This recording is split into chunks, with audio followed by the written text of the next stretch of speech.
ఎస్సీలు 5 లక్షలు ఖర్చు పెట్టి రోడ్ వేశారు సార్. ఆ రోడ్ వేసిండ్రు. రోడ్ వేసిన తర్వాత ఏం చెప్పారు, గత మాజీ సర్పంచ్ మోహన్ రెడ్డి గారు, మేము మీ తెరుకు రామని చెప్పారు. కొబ్బరికాయ కొట్టి సార్ అక్కడ పోయి ఆ రోడ్డు దగ్గర కొబ్బరికాయ కొట్టి ఇక మేము దళితుల జోలికి దళితుల భూమి జోలికి రాము అని చెప్పిన మోహన్ రెడ్డి ఇతరులు అంతా కలిసి ఇవాళ మళ్ళా ఈ భూమి మారుకోవాలని తుల్లి పనికి విలువద్దు, దళితుల దగ్గరికి కూడా పనికి వద్దు.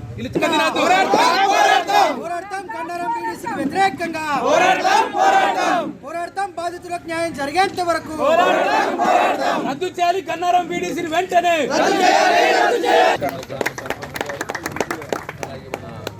అడిషనల్ కలెక్టర్ రెవెన్యూ నిజామాబాద్ జిల్లా గారు, మన ఏసీపీ ప్రకాష్ గారు,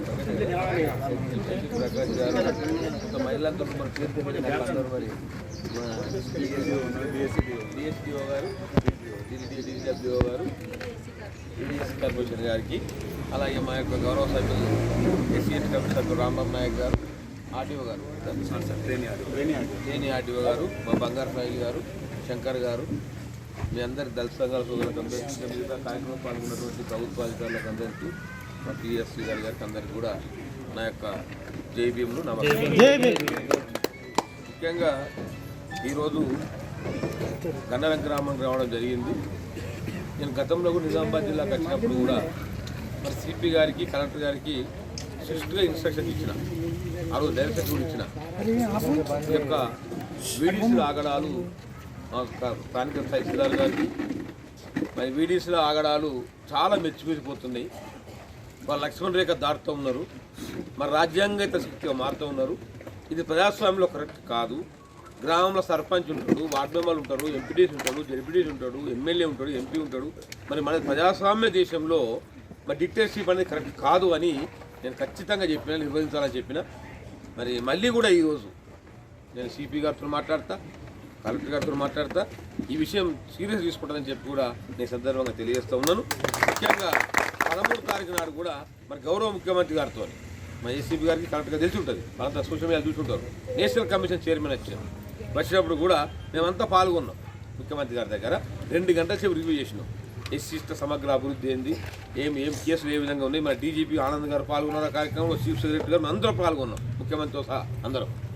అయితే మొత్తం స్టేట్ లెవెల్లో కూడా రివ్యూ చేసినాం. ఈ నెల 24 తారీఖున 27 తారీఖున 2 డేట్లమే నోటు పంపించమన్నాడు సీఎం గారు. నోటు రన్ అవుతుంది. 24, 27కు తప్పకుండా సీఎం అధ్యక్షతన ఐపవర్ కమిటీ మీటింగ్ అవుతుంది. తప్పకుండా స్టేట్ లెవెల్లో మొత్తం ఏసీపీలు పాల్గొంటారు, అందులో సిపిలు పాల్గొంటారు, ఎస్పీలు పాల్గొంటారు, అందరు పాల్గొంటారు, డీజీపీ ఉంటారు. కనుక ఈ యొక్క గన్నారం విషయం తప్పకుండా ముఖ్యమంత్రి గారు దృష్టి తీసుకుంటాం. ఈ సిస్టమ్ కరెక్ట్గా లేదు. ఏంటంటే ఒక ప్రజాస్వామ్య దేశంలో జుల్మానే శక్తి ఎవరికి ఇచ్చిండ్రు? ఒక కోర్టుకే ఉన్నది. ఎవరు ఓయిజ్ మోహన్ రెడ్డి, ఆయన ఎవరు విడిసి అధ్యక్షుడు ఏంది, ఆయనకి ఏం సంబంధం? జుల్మా మాజీ సర్పంచ్ పద్ధతి కాదు, అడగలేను నేను. ఇది పద్ధతి కాదు. ఇది ఎక్కడ వాంఛనీయం, ప్రజాస్వామ్యం ఇది వాంఛనీయం. ఏసీపీ గారు దయచేసి నేను ఒకటే కోరుతా ఉన్నా, రాములు గారికి 1,10,000 దండ చేసినారు, శ్రీనివాస్ గారికి 1,80,000 దండ చేసినారు. మీరు ఇమ్మీడియట్గా ఈరోజే కంప్లైంట్ ఇవ్వండి. రైటింగ్లో పోలీస్ స్టేషన్లో పోయి కంప్లైంట్ ఇచ్చి నాకు జిరాక్స్ కాగితం నాకు పంపుకుంటాను. నేను సిపి గారితో కూడా మాట్లాడితే ఏసీ గారు ఇక్కడనే ఉన్నారు.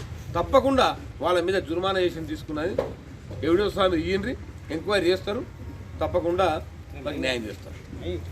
చేయకపోతే కేసు చేయకపోతే నేను చూసుకుంటా. నాకు మళ్ళీ మీరు వాట్సాప్ పెట్టు, అప్పటికే ఇచ్చే వాట్సాప్ పెట్టుంది. ఈ జుర్మానా విషయాల మీద తప్పకుండా చర్యలు ఉంటాయని చెప్పి ఈ సందర్భంగా తెలియజేస్తూ ఉన్నాను. ఇమ్మీడియట్గా ఫైల్ ఓపెన్ చేసి 47 మంది అయితే అరెస్ట్ చేశారు. మిగతా వాళ్ళని తప్పకుండా 100% 24 గంటల్లో వాళ్ళని చేసి అరెస్ట్ చేయాలి. ఇది మంచి పద్ధతి. చట్టం అంటే భయం ఉండాలి ఎవరికైనా. చట్టం అంటే భయం లేకపోతే ఇది మంచి వాతావరణం ఉండదు. చట్టం అందరు సమానులే. ఎంత కోటీశ్వరుడు అయినా, 100 ఎకరాల భూస్వామి అయినా, ఎవరైనా, ఎమ్మెల్యే కానీ, ఎంపీ కానీ, నేను చైర్మన్ కానీ, నాకు ఎంత జ్యుడిషియల్ పవర్స్ ఉంది, రాజ్యాంగమైన వ్యక్తులైనా చట్టాన్ని గౌరవించవలసిందే. చట్టం తలవంచాల్సిందే. కాబట్టి చట్టం అనేది అందరు గౌరవించాల్సిన అవసరం ఉన్నది. నేను మీ అందరిని కోరుతూ ఉన్నా. ఇంకోటి, ఈ విచారణ మీద మన అడిషనల్ కలెక్టర్ గారు తప్పకుండా అన్ని నోట్ చేసుకున్నారు, ఏసీ గారు నోట్ చేసుకున్నారు. దీన్ని అంత వివరంగా మీరు ఇదేందో ఈ ఊరు సంగతి. నేను ఒకటి నాకు ఏంటంటే, ఆ యొక్క 150 ఎకరాల భూమి, 50 ఎకరాల భూమి ఉంది.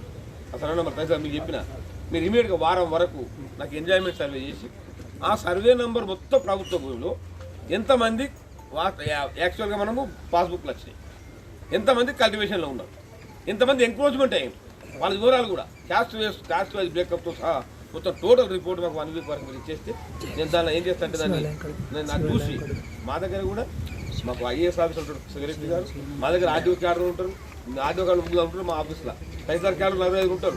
తప్పకుండా అవన్నీ పెట్టి హీరింగ్ పెట్టి పిలిపించి అది ఏముందో చూసి తప్పకుండా నేను చర్యలు తీసుకుంటాం. ఇంకోటి ఆ ల్యాండ్ అయితే ఎస్సీలో ఉందో వాళ్ళు రోడ్ వేయించమన్నారు, వాళ్ళు కల్లాలకు కానీ వ్యవసాయ పోతారు రోడ్డు వేసి మనం చూసినాం. రోడ్ వేయించదు ఆ ఎస్సీల భూమి ఎస్సీలకే ఉండాలి, అది కరెక్ట్ కాదు. ఎందుకంటే వాళ్ళ భూమి వాళ్ళకి ఉండాలి కానీ ఎస్సీలకు తెలియదు మీకు తెలియదు కాదు. 100 సంవత్సరాలు అనిచిపోయేవాడు వాళ్ళు మాకు ప్రభుత్వం ఇచ్చిన హక్కు అది జాగిచ్చు దాన్ని అనుభవిస్తున్నారు వాళ్ళు. ఇలా ఏదన్నా ఉంటే కూడా మన గవర్నమెంట్ ఏం చేసింది, ఇప్పుడు భూభార చట్టం తీసుకొచ్చి జీపీఓలను పెట్టారు, సర్వే చేయమంటారు. అవసరం ఉంటే కొన్ని సర్వే ఈ ఊరిని ఇంక్లూడ్ చేయండి, అంత ప్రాబ్లం ఉంటే ఈ ఊరును కరెక్ట్గా ఇంక్లూడ్ చేయండి. ఈ ఊరు కావాలంటే కొన్ని గ్రామం సర్వే చేస్తున్నాం కదా, ఈ ఊరిని సర్వే చేసి ఎవరు జాగుందో వాళ్ళకి అవసరం ఉంటే సర్వే తప్పున్నా ఏ తప్పున్నా దాన్ని సరి చేయింది కావాలంటే సరి గవర్నమెంట్ అవకాశం ఇచ్చింది కదా ముఖ్యమంత్రి గారు, అది కూడా సరి చేయమని చెప్పి నేను అధికారులు మాకు ప్రభుత్వం ఇచ్చిన హక్కు అది జాగిచ్చారు దాన్ని అనుభవిస్తున్నారు వాళ్ళు. ఇలా ఏదన్నా ఉంటే కూడా మన గవర్నమెంట్ ఏం చేసింది, ఇప్పుడు భూభార చట్టం తీసుకొచ్చి జీపీఓలను పెట్టారు, సర్వే చేయమంటారు. అవసరం ఉంటే కొన్ని సర్వే ఈ ఊరిని ఇంక్లూడ్ చేయండి, అంత ప్రాబ్లం ఉంటే ఈ ఊరును కరెక్ట్గా ఇంక్లూడ్ చేయండి. ఈ ఊరు కావాలంటే కొన్ని గ్రామం సర్వే చేస్తున్నాం కదా, ఈ ఊరిని సర్వే చేసి ఎవరు జాగుందో వాళ్ళకి అవసరం ఉంటే సర్వే తప్పున్నా ఏ తప్పున్నా దాన్ని సర్వే కాటు శివాజీరావు సోషల్ బైకాట్ చేసినటువంటి వ్యక్తులను, తర్వాత జుర్మానా చేసిన వ్యక్తులను ఎంతటి వారైనా అది మోహన్ రెడ్డి కావచ్చు, ఇంకోళ్ళు కావచ్చు వాళ్ళందరి మీద ఎస్సీల భూములు దున్నాము, ఎస్సీలతో పోయినామనే అరెస్ట్ చేసిన కనుక తప్పకుండా ఎస్సీ ఎస్టీ కేసు అప్లైబుల్ అవుతుంది. వాళ్ళందరూ ఎస్సీ ఎస్టీ కేసు నమోదు చేయాలని చెప్పి కూడా నేను ఏసీపీ గారికి నేను డైరెక్ట్ ఇస్తున్నా. తప్పకుండా విచారణ చేయండి, తప్పకుండా కేసు పెట్టాలి. వాళ్ళు కేసు పెట్టే భయం ఉంటుంది.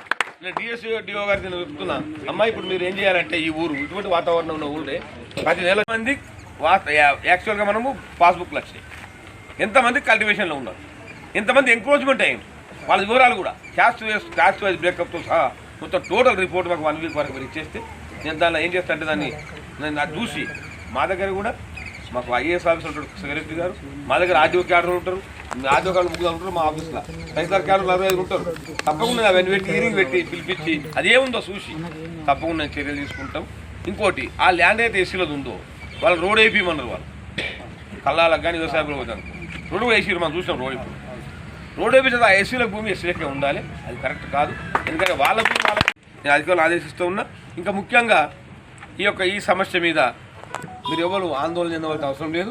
తప్పకుండా నాకు ఏసీపీ గారి మీద నమ్మకం ఉంది. మరి దాని రిపోర్ట్ వచ్చాక నేను చర్యలు తీసుకున్న భూమి అంతా కబ్జా ఏదన్నా కబ్జాలు అన్యాయంగా కబ్జాలు ఉన్నా కానీ తప్పకుండా వాళ్ళని ఎవరైతే ఎంక్రోచ్మెంట్ ఉన్నారో వాళ్ళని తప్పకుండా తీసేసి తప్పకుండా అందరికి న్యాయం చేస్తామని చెప్పి కూడా నేను మీ అందరినీ కోరుతూ ఉన్నా. మీరు ముఖ్యంగా సోషల్ బైకాట్ చేసేటువంటి అధికారం మాత్రం సోషల్ బైకాట్కు ప్రోత్సహించిన వ్యక్తులను ఏసీపీ గారిని డైరెక్షన్